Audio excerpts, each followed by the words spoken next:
और जब कराची की तबीयत खराब होती है तो मुल्क की तबीयत खराब हो जाती है। ये पाकिस्तान का फाइनेंस का इंजन है, ये आगे लेके चलता है और मुल्क आगे जाता है। तो कराची, आप सब जानते हैं कि जब से ये आए हैं चोर, एक साजिश के तहत, बैरूनी साजिश के तहत, और जब से ये मुल्क के ऊपर मुसल्लत किए गए, महंगाई के सारे रिकॉर्ड टूट गए। 50 साल में मुल्क की सबसे ज्यादा महंगाई। यहां फैमिलीज बैठी हैं, जब बिजली के बिल आते हैं तो आप सब जानते हैं कि कभी इस मुल्क के अंदर इतनी महंगी बिजली, और खास तौर पे जो तनख्वाहदार तबका है, बिजली अभी गैस बढ़ने वाली है, लोड शेडिंग, पेट्रोल और डीजल 150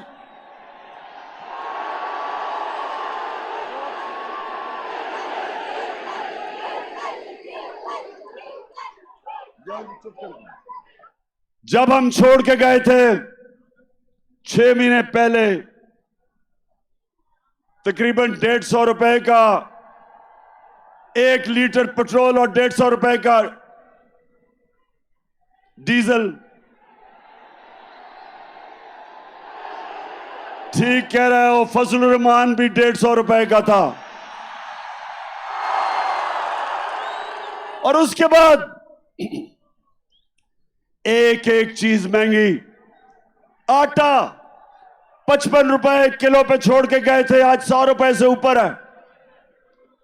तो क्या मुल्क में क़यामत आई कि महंगाई आसमानों पे, बेरोजगारी बढ़ रही।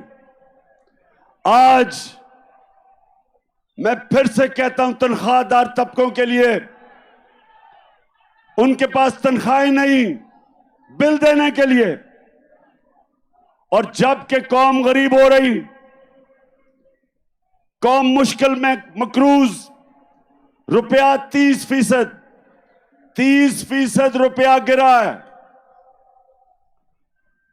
मेरे कराची के लोगों, जब रुपया 30% गिरता है डॉलर के मुकाबले में, तो आप ये समझें कि अगर आप बैंक में आपका 100 रुपया पड़ा था, उसकी सिर्फ 70 रुपया रह जाता है।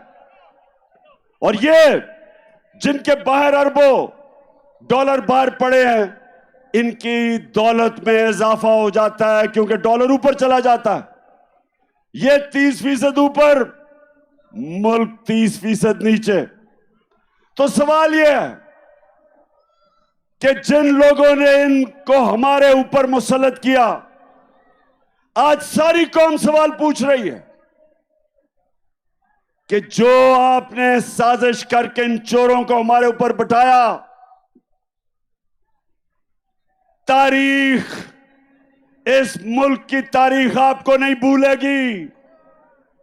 ये कौम आपको नहीं भूलेगी जो आपने जुल्म किया इस कौम के साथ।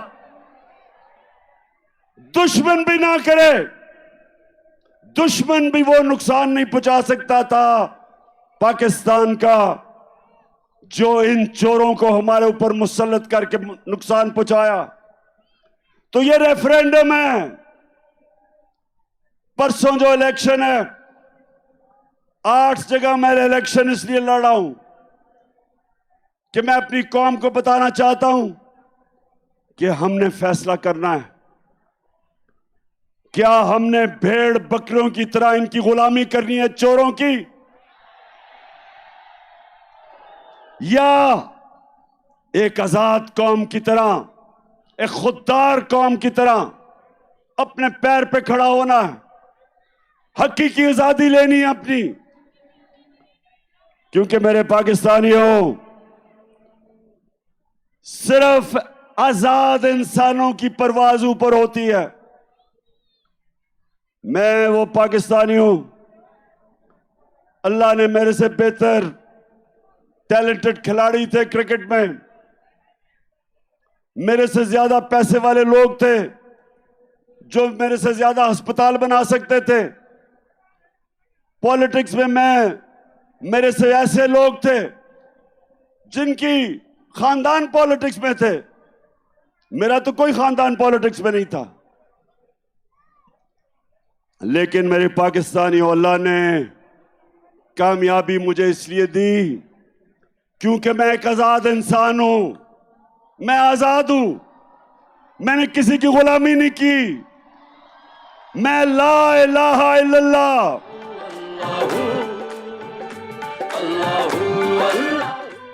ला इलाहा इल्लल्लाह, नहीं है कोई खुदा अल्लाह के सिवा, ये इंसान को आजाद करता है। और मेरे पाकिस्तानियों, खास तौर पे मैं अपने नौजवानों को यह बताना चाहता हूं कि सिर्फ आजाद ज़हन, आजाद इंसान, आजाद मुल्क, सिर्फ उनकी परवाज ऊपर होती है। गुलाम तो अच्छी गुलामी कर सकते हैं, गुलाम तो वो बन सकते हैं जो इस वक्त मुल्क का क्राइम मिनिस्टर है, जिसको चेरी ब्लॉसम कहता हूं। अच्छा, जरा ये देख लें, कभी किसी मुल्क का प्राइम मिनिस्टर ऐसी बातें करता, जरा ये देखें पहले। मैं सऊदी अरब से होके आया हूं, मैं यूएई के होके, अभी मैं तुर्की होके आया हूं, और मैंने उन भाइयों को कहा कि आप हमारे बड़े अजीम भाई हैं, हमेशा आपने हमारी मदद की। और मैंने यही कहा, जब मैं आया हूं तो आप समझेंगे शायद ये मांगने आया, मैं मांगने नहीं आया, लेकिन मजबूरी है। जिस तरह माजी में 75 साल में आपने हमारा हाथ बटाया है, कुछ अर्सा आप हाथ बटा। मैंने कहा मैं वादा करता हूं कि इंशाअल्लाह हम पूरी कौम हम मिलकर दिन रात मेहनत करेंगे, पसीना कराएंगे, अपने पांव पे खड़े होंगे। अच्छा सुनो, अब सुनो पाकिस्तानियों, ये जरा बड़ी गौर से मेरी बात सुनो। जब आपका प्राइम मिनिस्टर भिखारियों की तरह दूसरों से पैसे मांगता है, और जो दूसरे, याद रखें जिन मुल्कों से ये पैसे मांगते हैं,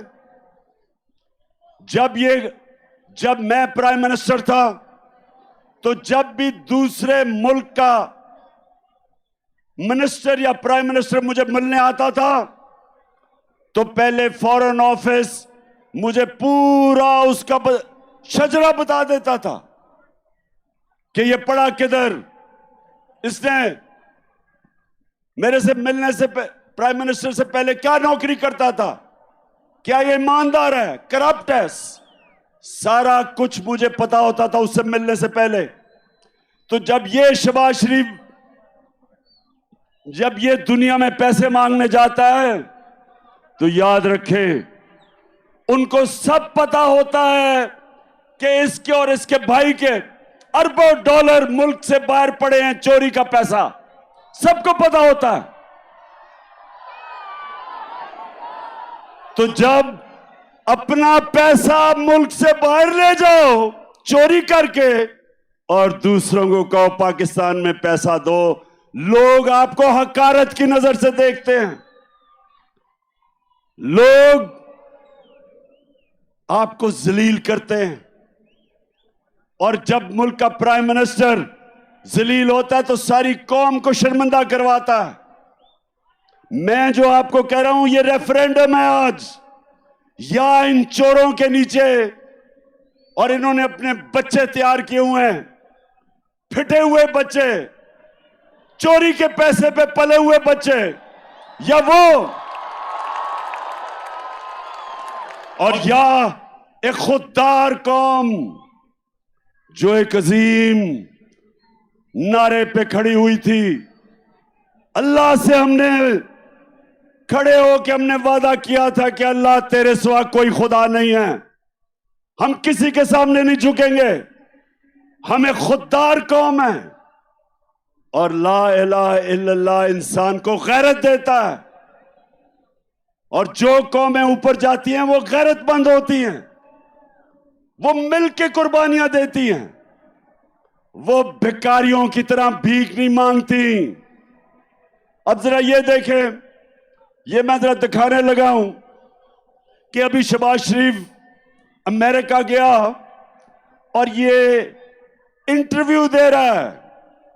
ये एक अमेरिका में टीवी को इंटरव्यू दे रहा है, जरा ये देखें क्या कहता है, फिर मैं उर्दू में बताऊंगा क्या कह रहा है। Unless we get substantial relief, how can the world expect from us to stand on our own feet? It is simply impossible, next to impossible. The world has to stand by us. And there is a yawn are asked and what is available. Please, through your cameras, have this yawning gap bridged and bridged very quickly. The epidemic. It is waiting for us. Please help us in कहता है उस anchor को, please help us, और वो TV anchor है शहबाज शरीफ। गोरा रंग देख के सबके सामने हाथ फैला लेते हो। अब वो तो टीवी एंकर है, उसे कहता है प्लीज हेल्प अस, और वो किधर से पैसे दे तुम्हें। लेकिन जब अच्छा, एक और मैं आपको दिखाता हूं, क्योंकि कराची जरा आप एंजॉय भी करें ना। थैंक यू वेरी मच एक मिनट, अच्छा अब ये सुन ले, वो कराची जरा सुनो। यूनाइटेड नेशंस का सेक्रेटरी जनरल पाकिस्तान आता है, सलाब आए हुए होते हैं, वो खुद देखने आता है कि मैं कैसे पाकिस्तान की मदद कर सकूं। तो यूनाइटेड नेशन का सेक्रेटरी जनरल आता है। अब जरा ये तमाशा देखेंगे शहबाज शरीफ उसे करता क्या है।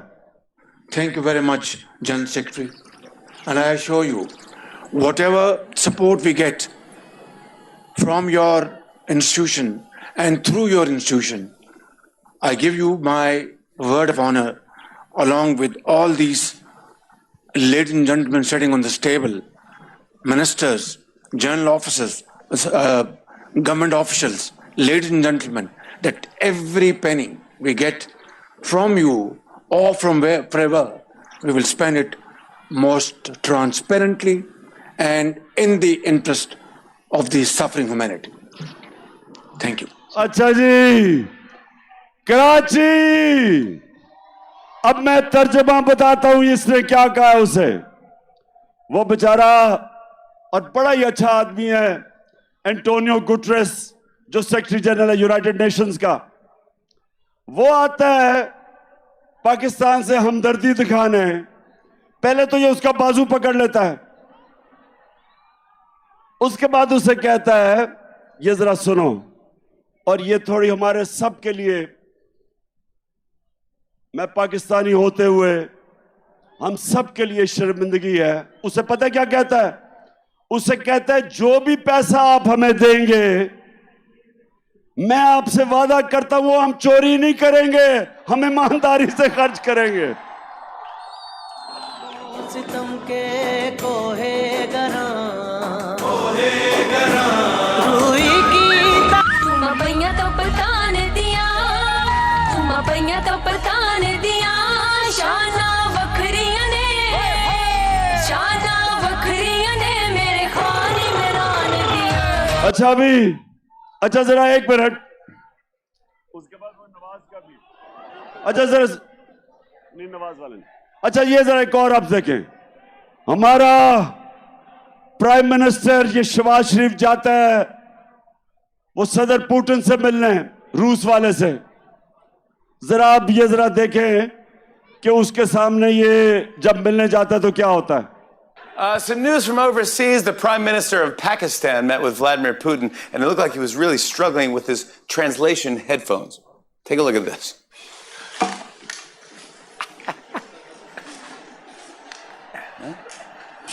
गौर से देखिए, गौर से। There you go. Уважаемый господин премьер-министр,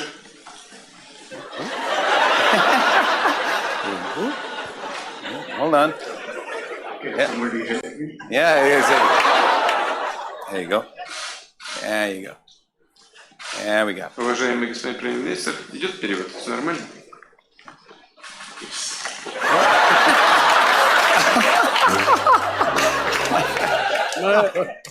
That guy is the leader of 220 million people. I just want to let you know. And then he अच्छा मैं बस अब ये क्या आप देख रहे थे? अब आपको मतलब समझ आ गया कि कांपे टांगती कैसे हैं। पुतिन के सामने ऐसे बैठा है जैसे हेडमास्टर के सामने बेचारा स्कूल का बच्चा बैठा हुआ है। और ये होता है पाकिस्तानियों, जब एक बैरून मुल्क के साजिश के तहत एक आदमी को जिसको सजा होनी थी, इसको और इसके बेटे को FIA केस के अंदर 16 अरब रुपए की जो चोरी पकड़ी गई थी, इसको सजा होनी थी, बजाय सजा होने के बचाया गया इसे और इसको ऊपर बैठा दिया। और इससे आज पाकिस्तान को उधर पहुंचाया जिधर ये खुद अमेरिका में कह रहा है कि अब हम अपने कर्जे वापस नहीं कर सकेंगे। वो जो भी इंटरव्यू दे रहा था कि हमारी मदद करो, हम अपने कर्जे वापस नहीं कर सकते। तो कौन सी क़यामत आई थी 6 महीने पहले? ये पाकिस्तान की जो हर साल शाया होती है इकोनॉमिक सर्वे ऑफ पाकिस्तान, जो इन्होंने इस हुकूमत ने शाया की। कराची गौर से सुनो, आप शऊर वाले लोग हो। इकोनॉमिक सर्वे के मुताबिक 17 साल के बाद हमारे आखिरी 2 सालों में पाकिस्तान की जो ग्रोथ रेट, मतलब कि जो हमारी माइशत तरक्की कर रही थी, वो 17 साल के बाद बेहतरीन परफॉर्मेंस थी। 5.7% और 6%। ये 17 साल के बाद हमारी इकोनॉमी बेहतरीन परफॉर्मेंस कर रही थी। वर्ल्ड बैंक के मुताबिक सारे बर्रे सगीर में सबसे ज्यादा रोजगार जिस मुल्क में था कोरोना के बाद, वो पाकिस्तान में था। World Economic Forum, World Health Organization, the Economist, दुनिया के इदारों ने तस्लीम किया कि पाकिस्तान वो 3 मुल्कों में था जिसने सबसे बेहतरीन तरीके से कोरोना से अपने लोगों को भी बचाया, अपनी माइशत को भी बचाया, अपने गरीबों को बचाया। ये इंटरनेशनली माना कि पाकिस्तान का जो एहसास का प्रोग्राम था, जिसमें हमने अपने गरीबों को कोरोना की लॉकडाउन की तबाही से बचाया, ये दुनिया ने माना।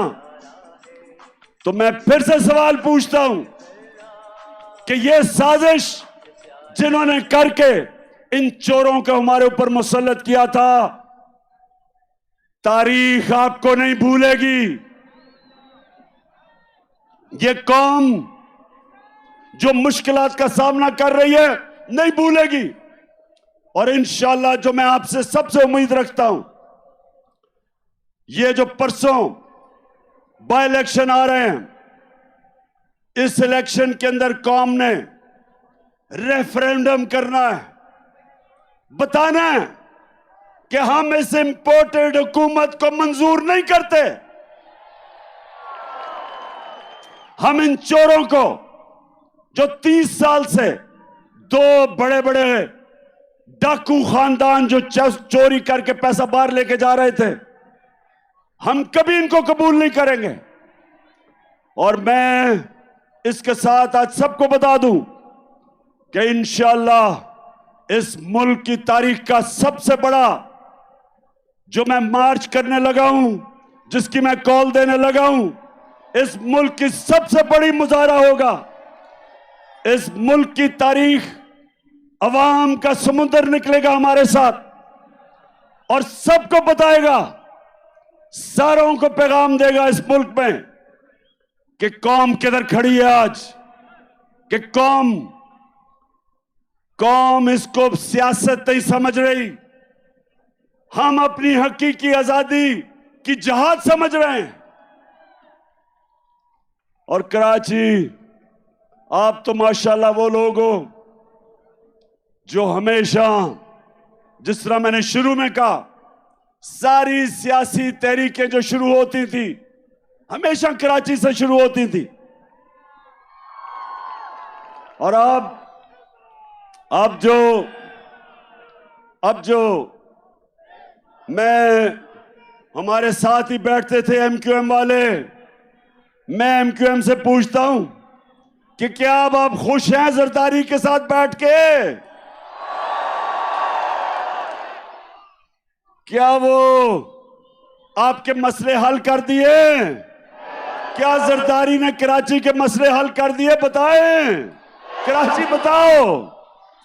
हमारी हुकूमत थी, हमारी हुकूमत फेडरल गवर्नमेंट में थी, सिंध में हमारी हुकूमत नहीं थी। उसके बावजूद हमने कराची सर्कुलर रेलवे का शुरू किया, एक्निक से पास किया, हमने ग्रीन लाइन शुरू की, बस सर्विस। और जो सबसे बड़ा कराची का मसला है पानी का, K4 जो 15 साल से रुका हुआ था, वो हमने शुरू किया ताकि कराची के लोगों को पानी मिले। तो कराची, इंशाल्लाह, जो मुझे नजर आ रहा है, 26 साल से मैं जद्दोजहद कर रहा हूं, मुझे पहली दफा नजर आ रहा है कि अंदरूने सिंध के लोग वो भी हकीकी आजादी के लिए तैयार बैठे हैं। ये राहे अमल, आओ हम सब साथ। ना काफिला आज़मो यहीं से निकलेगा, जहाँ से चाहेंगे रास्ता वहीं से निकलेगा। ज़मीं की गोद जरा एड़ियाँ रगड़ने दे, ज़मीं की गोद जरा एड़ियाँ रगड़ने दे।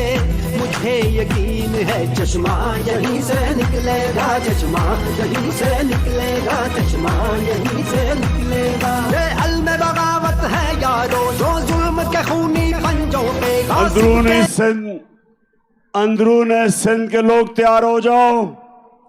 मैं ये मार्च से फारिग हो लूं, मेरा फिर पूरा रुख अंदरूने सिंध पे है, और फिर कराची भी आऊंगा। और मेरा ये अज़म है कि ये जो जरदारी माफिया जिसने अंदरूने सिंध के लोगों को गुलाम बनाया हुआ है, मेरे सिंधी भाइयों तैयार हो जाओ। इंशाअल्लाह मैं जब तक सिंध में अब दौरा करूंगा, एक एक डिस्ट्रिक्ट में जाऊंगा, अपने सिंध के लोगों को खड़ा करूंगा, और ये अजाब, ये जो बीमारी लगी हुई है जरदारी की सिंध को, ये इंशाअल्लाह इससे आजाद करेंगे। अच्छा, आप कराची, अभी मैं जरा एक दो और आपको वीडियोस दिखाना चाहता हूं। मैं जरा अब गौर से आपने वीडियो देखनी है। मैं इसलिए बार बार दिखाता हूं हर जलसे में, क्योंकि अभी मरियम कहती कि ओहो मैं तो बेकसूर थी, और मैं बाइज्जत बरी हो गई हूं। उधर इसहाक डार कहता है मैं बाइज्जत बरी हो गया हूं। अब नवाज शरीफ बाइज्जत बरी हो जाएगा, और इस NRO 2 में जरदारी भी बाइज्जत बरी हो जाएगा। सिर्फ बेचारे छोटे छोटे चोर पकड़े जाएंगे पाकिस्तान में। सिर्फ वो साइकिल चोर, स्कूटर चोर, मोटरसाइकिल चोर, बेचारे, उनके अलावा कोई बड़ा डाकू इस निजाम के अंदर नहीं पकड़ा जाएगा। तो जब मरियम कहती है, अब आपने गौर से देखना, ये मरियम कहती है जी मेरे से तो बड़ा जुल्म हुआ, मैं तो बेकसूर हूं। देखे ना ये इमरान खान कितना जालिम आदमी है। मरियम बीबी, सारी कौम से झूठ ना बोले। आपके जब हमने पूछा आपसे आज से 10 साल पहले कि 4 बड़े बड़े महलात लंदन के सबसे महंगे इलाके में, मेफेयर में, मेफेयर जो है सबसे महंगा इलाका है लंदन का, उधर 4 बड़े बड़े महलात इन्होंने खरीदे हुए थे। तो जब मैंने इससे पूछा कि बताओ कि ये महलात किधर से आए, कौन से पैसे से आए, तो मरियम क्या कहती है ये जरा देखें। 10 साल पहले इस तरह मुझे लगा कि आप लोगों को बेवकूफ नहीं बना सकते। मेरी सेंट्रल लंदन में प्रॉपर्टीज तो दूर की बात है, मेरी पाकिस्तान में भी कोई प्रॉपर्टी नहीं है। मैं अपने वालिद के साथ है और मुझे समझ नहीं आई कि मेरी और मेरी वालदा की और बहन भाइयों की प्रॉपर्टीज ये कहाँ से निकाल के ले आए हैं। मेरे नाम पाकिस्तान में कोई प्रॉपर्टी नहीं है, ये तो इंग्लैंड की बात है। सुन लिया। अब ये कब था? ये था 2014 में। बेचारी मरियम को नहीं पता था कि अल्लाह अल-हक है और वो सच सामने ले आता है। 2 साल के बाद एक इंटरनेशनल इंकशाफ हुआ, पैनामा पेपर्स। पैनामा में जो इन्होंने ऑफशोर कंपनीज लेके बड़े बड़े दुनिया के वजीरों ने, प्राइम मिनिस्टर ने छुपाए हुए थे अपने असासे, उसे नहीं पता था कि वो इंकशाफ हो जाएगा और वो एकदम इनका नाम आ जाएगा कि जी मरियम के नाम पे वो 4 बड़े बड़े महलात हैं। तो पहले कहती कि लंदन तो छोड़ो, पाकिस्तान में भी कोई प्रॉपर्टी नहीं है। अब जब इंकशाफ होता है तो मरियम का भाई हुसैन शरीफ क्या कहता है, सुने। मैं इस बात को तस्लीम करता हूँ कि अल्हम्दुलिल्लाह पाक लेन के ऊपर जो अपार्टमेंट्स हैं वो अल्हम्दुलिल्लाह हमारे हैं। मैं इस बात को तस्लीम करता हूँ कि उनको ऑफशोर कंपनीज नेस्कॉल लिमिटेड और नीलसन लिमिटेड जो है उनको ओन करती हैं। और मैं आपको ये भी अर्ज करता हूँ उनको होल्ड कर रही है इस वक्त मरियम नवाज शरीफ, मेरी हमशीरा जो है। ठीक है जी, ठीक है। सुन लिया सबने। कहती कोई प्रॉपर्टी नहीं है। भाई जब पकड़े गए तो उन्होंने कहा जनाब ये तो मेरी बहन मालिक है इन 4 बड़े बड़े फ्लैट्स की। तो जब ये पता चला कराची, फिर क्या हुआ? अब मरियम ने देखा कि अगर मरियम के पास तो पैसा ही नहीं था लेने के लिए, तो वो क्या कहती? अब वो अगर बाप का नाम लेती तो बाप के पास तो खुद उसने पैसा नहीं दिखाया, इसका मतलब चोरी का पैसा था। तो मरियम को बड़ा एक जबरदस्त आइडिया आया। उसने कहा हमारा दादा बहुत पैसे वाले था, अरबोपति था हमारा दादा। अब दादे से कौन पूछेगा, वो तो दूसरी दुनिया में जा चुका था। तो ये सुने जरा मरियम क्या कहती है।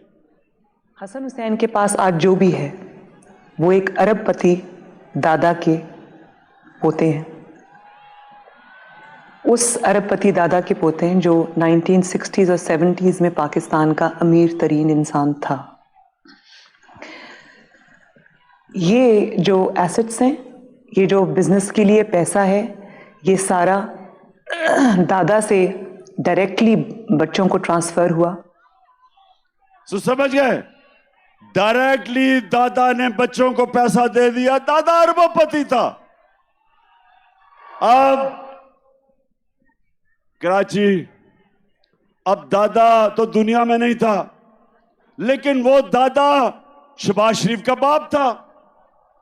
मरियम का दादा शहबाज शरीफ का बाप था। अब शहबाज शरीफ अपने बाप के मुतल्लिक क्या कह रहा है, ये सुने। मेरे खानदान को 22 खानदानों में शुमार नहीं होता था। मुझे इसके ऊपर बाइस फख्र है कि मेरे वालिद का ताल्लुक एक गरीब किसान के घराने से था, हिंदुस्तान से। वो तो कराची अल्लाह अल हक है, ये याद रखना। उसका वादा है कि सच सामने आएगा। और अब जो मैं आप सबको आज कराची आया खास तौर पे कि मैं आप सबकी कुरंगी और मलीर, खास तौर पे जिधर इलेक्शंस हैं, मैं आप सबकी ड्यूटी लगाने आया हूं। देखें, ये फैसला होने लगा आपके मुस्तकबिल का एक तरफ ये चोर हैं जो यहां से चोरी करके पैसा बाहर मुल्क को लूटने आते हैं, एनआरओ लेते हैं और फिर बाहर चले जाते हैं। और दूसरी तरफ ये वक्त आ गया कि हम सब हक के लिए खड़े हों, अमर बिल मारूफ के लिए खड़े हों, जो शुरू में आयत पड़ी थी। अल्लाह का हुक्म है, अल्लाह का सबको हुक्म है कि अच्छाई हक के साथ खड़े हो और बुराई के खिलाफ खड़े हो। अल्लाह ने हमें किसी को इजाजत नहीं दी न्यूट्रल रहने की। उसने हमें सबको कहा कि अच्छाई के साथ खड़े हो, इन चोरों के साथ ना खड़े हो। ये इलेक्शन रेफरेंडम है और मैं अपनी सारी कौम को कह रहा हूं कि निकलना है। इसको आपने अपना इलेक्शन नहीं, एक जहाद समझनी है इन चोरों के खिलाफ। और मैं सबसे आपसे उम्मीद रखता हूं कि आपने अपनी पूरी कोशिश करनी है, क्योंकि ये इमरान खान अकेले ने ठेका नहीं लिया हुआ करप्शन के खिलाफ जंग लड़ने का, ये आपका भी है जिम्मेदारी। तू अड़ जा फिर से तू डट जा।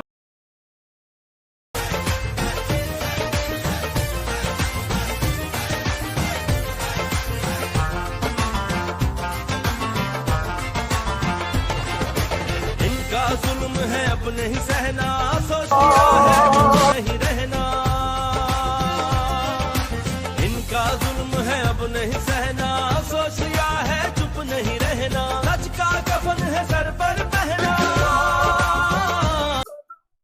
तो मेरे पाकिस्तानियों, मैं सिर्फ आखिर में आपको एक बात कहना चाहता हूं। अल्लाह ने हमें अपनी सबसे अजीम मखलूक बनाया, अशरफुल मखलूकात। फरिश्तों को हुक्म दिया कि इंसान के सामने झुको, और जब शैतान ने कहा कि मैं आग का बना हुआ हूं, ये तो मिट्टी का बना हुआ है, मैं नहीं झुकता, तो अल्लाह ने कहा कि तुम्हें भी नहीं पता कि इंसान में मैंने क्या सलाहियतें दी हैं, क्या पावर दी है। मेरे पाकिस्तानियों, अपनी सलाहियतें पहचानो, अपनी ताकत पहचानो। आपका मुस्तकबिल इन चोरों के नीचे नहीं है। आपका मुस्तकबिल इन चोरों के नीचे सिर्फ उसके सामने जिल्लत है। आपका जो अजीम मकसद, अजीम नारे पे पाकिस्तान बना था, अजीम लीडर था कायद आजम मोहम्मद अली जिन्ना, अजीम नजरियाती लीडर इलामा इकबाल थे। हमारा वो मुल्क होना था जो आज सारी मुसलमान दुनिया के सामने हमने एक मिसाल बननी थी। हम कभी भी नहीं बन सकते अगर ये चोर हमारे ऊपर बैठे रहें, जो अपने आप को भी जलील करते हैं, जिनमें गैरत नहीं है और सारी कौम को शर्मिंदा करवाते हैं।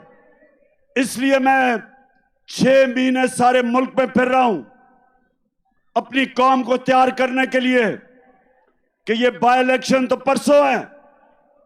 मैं आपको कॉल देने लगा हूं और आपने सब ने निकलना है अपने लिए, अपने बच्चों के लिए, अपने मुल्क के मुस्तकबिल के लिए। ये एक अजीम मुल्क है, सब कुछ दिया अल्लाह ने। तो अब आखिर में सब हाथ उठा के आपने मेरे साथ